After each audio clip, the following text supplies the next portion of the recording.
Assalamualaikum warahmatullahi wabarakatuh. Perkenalkan, nama saya Biamanullah, NIM saya 12570500052. Saya berasal dari kelas A, jurusan Teknik Informatika. Jadi, internet sekarang ini sudah menjadi nafas kita sehari-hari. Tapi tahukah kalian, internet dulu cuma teks kaku. Beda jauh dengan yang sekarang yang serba AI. Di video tugas kali ini, saya akan menjelaskan evolusi internet secara lengkap, mulai dari sejarah web 1.0 hingga prediksi masa depan internet. Yuk, langsung kita bahas. Jadi, pertama kita harus paham dulu dasarnya internet. Jadi, internet atau interconnected network sederhananya itu adalah jaringan komunikasi global yang menghubungkan perangkat miliaran di seluruh dunia. Jadi itu banyak banget ya. Jadi sejarahnya dimulai dari tahun 1969 lewat proyek ARPANET oleh Departemen Pertahanan Amerika Serikat. Awalnya cuma buat militer dan universitas.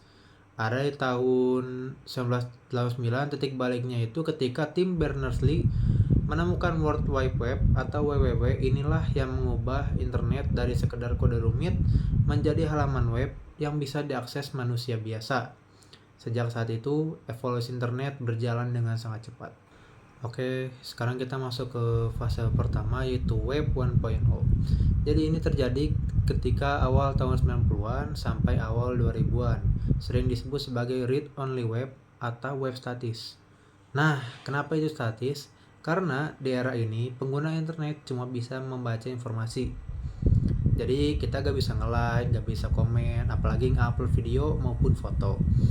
Jadi ini cuma kayak komunikasi satu arah dari pemilik website ke kita gitu. Contohnya kayak portal berita zaman dulu atau personal homepage yang isinya cuma teks dan gambar diam.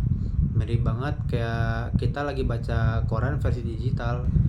Nah, lalu muncullah Web 2.0 di pertengahan 2000-an. Era yang kita udah nikmatin cukup lama ini. Jadi ini itu disebut Read Wide Web atau social web. Bedanya apa sih? Jadi di sini itu internetnya jadi dinamis. Kita gak cuma baca doang, tapi kita juga bisa membuat konten. Lalu muncul juga media sosial seperti Facebook, YouTube, dan Twitter. Jadi kita itu bisa berinteraksi dengan yang lain, ninggalin komentar dan berkolaborasi. Jadi intinya itu Web 2.0 penggunanya adalah rajanya konten, tapi datanya itu disimpan secara terpusat oleh perusahaan teknologi yang besar. Selanjutnya, kita masuk ke transisi Web 3.0. Utama di sini adalah semantic web dan AI driven. Kalau di Web 2.0 itu menghubungkan manusia, di Web 3.0 sekarang menghubungkan data dengan makna. Di sini, internet menjadi pintar. Mesin juga bisa mengerti konteks pencarian kita. Lalu contoh paling gampangnya adalah algoritma rekomendasi di Netflix atau TikTok yang biasa kita sebut FYP. Dan asisten virtual seperti Siri dan Google Assistant. Internet itu bukan lagi sekedar tempat mencari info, tetapi juga menjadi asisten pribadi yang tahu apa yang kita butuhkan bahkan sebelum kita memintanya. Nah, pasti sering ada kebingungan kan antara Web 3.0 dan Web 3. Di materi ini akan kita kategorikan sebagai evolusi lanjut.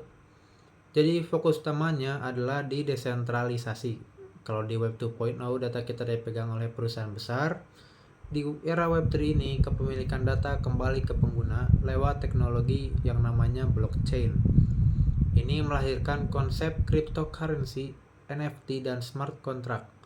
Kita login tidak pakai email, tapi pakai wallet digital atau dompet digital. Tujuannya adalah internet yang lebih demokratis, transparan, dan aman tanpa perantara pihak ketiga. Tentu, internet canggih butuh fondasi yang kuat. Infrastruktur modern saat ini didukung oleh cloud computing atau penyimpanan awan, jaringan 5G yang super cepat, hingga IoT. Bagi yang tidak tahu, IoT adalah Internet of Things. Tapi perkembangan ini membawa isu dan tantangan yang sangat besar. Yang pertama, ada privasi dan keamanan. Data kita menjadi rentan dicuri atau disalahgunakan. Lalu yang kedua, ada kesenjangan digital karena tidak semua daerah punya akses internet yang cepat. Nah, yang ketiga adalah misinformasi. penyebaran hoaks yang makin sulit dibendung karena saking cepatnya arus informasi. Lalu, bagaimana wajah internet di masa depan? Jadi terdapat 4 pilar utama. Yang pertama adalah AI atau Artificial Intelligence. AI akan semakin terintegrasi, bukan cuma jawab chat, tapi AI juga bisa membuat video, program, bahkan menjadi rekan belajar kita sehari-hari. Lalu yang kedua ada IoT, yaitu Internet of Things. Jadi semua benda bisa terhubung. Kulkas, mobil, lampu, jalan, semuanya bisa ngobrol lewat internet. Lalu yang ketiga ada Metaverse, AR atau VR. Internet tidak lagi dilihat dari layar 2 dimensi, tapi kita juga bisa masuk ke dalamnya.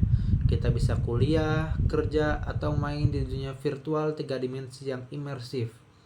Lalu yang keempat ada internet kuantum. Ini opsional tapi penting. Komputer kuantum akan membuat internet jutaan kali lebih cepat dan melahirkan sistem enkripsi atau keamanan yang super kuat yang tidak mungkin bisa diretas oleh komputer biasa. Jadi kesimpulannya, evolusi internet adalah perjalanan dari sekedar menampilkan teks statis menjadi komunitas sosial hingga kini bergerak menuju dunia yang cerdas, terdesentralisasi, dan imersif. Jadi kita sebagai mahasiswa dan sebagai generasi muda, tugas kita bukan cuma menjadi penikmat, tapi juga harus siap beradaptasi dan memanfaatkannya dengan sebijak mungkin.